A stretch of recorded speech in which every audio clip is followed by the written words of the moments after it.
കടല വേണോ? ആ. എന്നാ പിടി. കേട്ടല്ല കടലയാ പിടിക്കേ. അത് കപ്പലണ്ടി അല്ലേ? കടലെന്ന് പറയൂ. കണ്ടില്ല. അത് ശരി, ഇതുവരെ പൊടിച്ചില്ലേ? ബസ് സ്റ്റോപ്പ് എത്താറായി. നമുക്കൊരു ബർത്ത്ഡേ സെൽഫി എടുത്താലോ?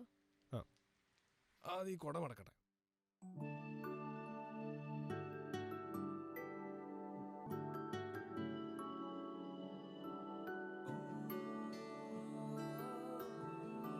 സെക്കൻഡ് ചുള്ളനാണ്.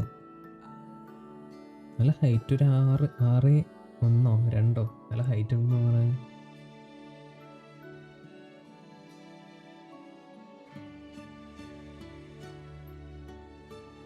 ശരിക്കും അത്ര ലൈക്കൊക്കെ കിട്ടുമോ? എനിക്ക് കിട്ടില്ല.